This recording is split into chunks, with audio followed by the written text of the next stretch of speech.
He stood just 5'7", stocky and unassuming, but Yogi Berra carried numbers that still leave the baseball world in awe. 10 World Series rings, 3 American League MVP awards, 18 All-Star selections, and over 350 career home runs. No other player in history has touched his combination of championships and consistency. To the eye, he was ordinary, a catcher with a squat frame and a crooked smile. To the record books, he was extraordinary, a man who seemed to bend the odds in favor of the Yankees every single October. Yet what made him an icon was not only the numbers, it was the way his presence behind the plate, in the batter's box, or simply speaking his famously odd wisdom, somehow defined an entire era of baseball. So who was Yogi Berra really? A statistical giant? A cultural symbol? Or the rare soul who managed to be both at once?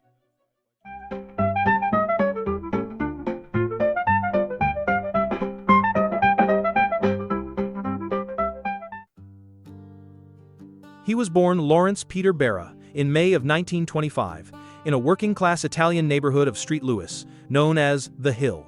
His parents were immigrants from northern Italy, speaking little English, raising their children in a modest home where money was scarce but family bonds were strong.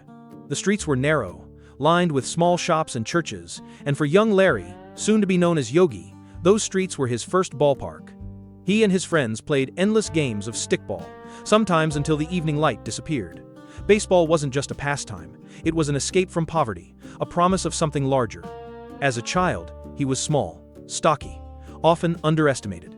Teachers sometimes doubted him. Classmates teased him, and he struggled in school. But on the sandlots, he found a voice. His quick hands and fearless swing drew attention long before he wore a professional uniform. Friends recall that he always played with a grin, even when his team was losing, as if he already understood that baseball was not just about winning, it was about living. It was during these years that a friend remarked that young Larry sat cross-legged and calm like a yogi between innings, and the nickname stuck. From then on, he was Yogi, a name that would soon be known far beyond Street Louis. Behind that simple nickname lay the foundation of a boy who would rise from immigrant roots to become one of the most beloved champions in American sport. The turning point came in his teenage years, when Yogi's love for the game collided with the trials of history. He dropped out of school after the 8th grade to work odd jobs and help his family, but his heart never left the ballfield. Playing for local American Legion teams, his raw power and fearless approach at the plate began to stand out.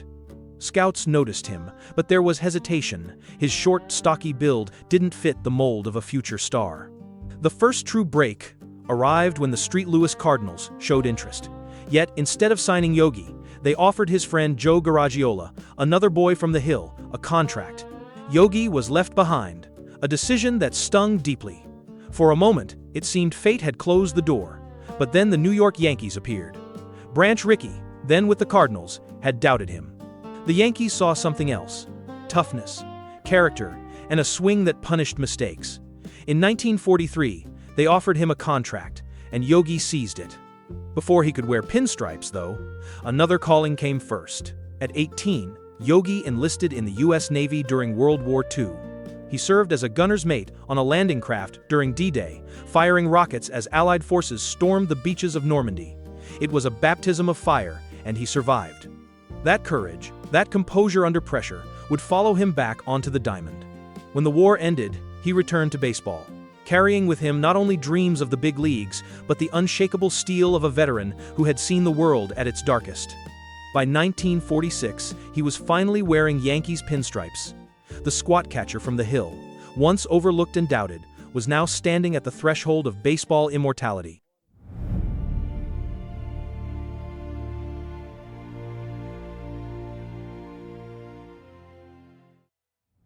When Yogi Berra finally settled in behind the plate for the Yankees, he transformed from a scrappy local kid into the backbone of baseball's most dominant dynasty.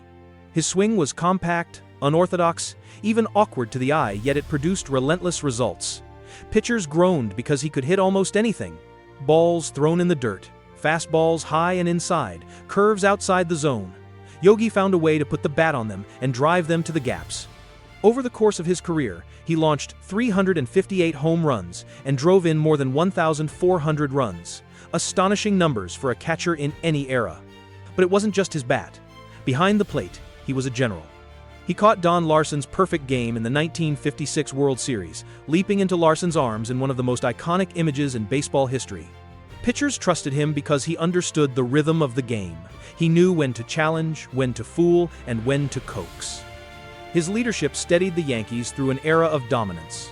Between 1947 and 1963, Berra played in an astounding 14 World Series, winning 10 of them, a record that no player has ever come close to touching. The accolades followed naturally.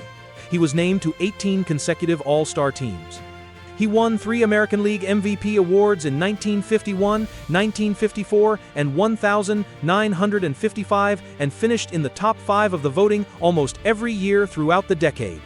In October, he was more than just reliable. He was inevitable. He holds records for most World Series games played, most hits, and most RBIs. When the lights were brightest, Yogi always seemed to deliver. And yet, for all the numbers, what people remember was his presence. He wasn't larger than life like Babe Ruth, or elegant like Joe DiMaggio. He was approachable, human, almost ordinary in appearance. But on the field, that ordinariness turned extraordinary.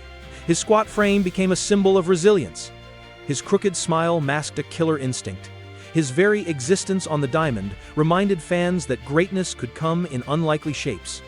By the time the 1952nd ended, Yogi Berra was more than a player. He was the face of the Yankees' golden age, the link between Mantle, DiMaggio, and a dynasty that felt immortal. He wasn't just part of history, he was writing it.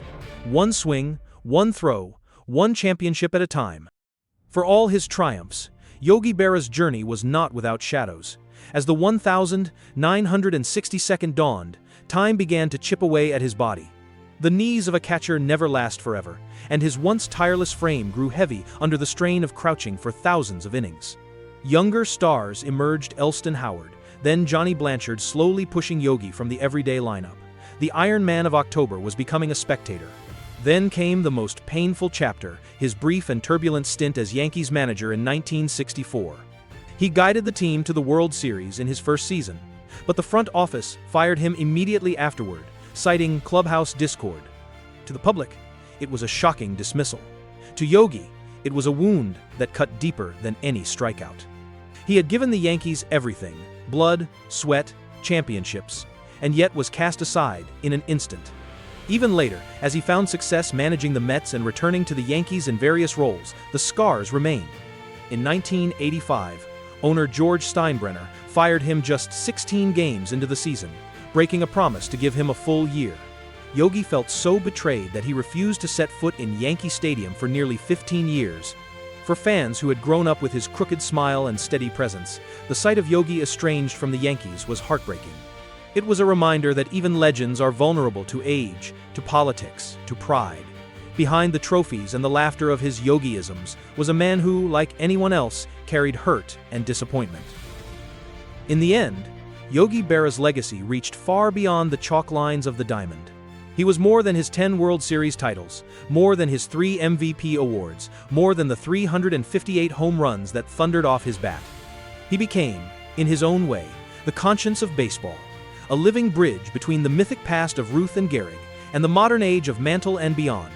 Generations who never saw him play still quoted him, smiling at phrases that seemed nonsensical but carried a deeper truth. "It ain't over till it's over," or "You can observe a lot by just watching."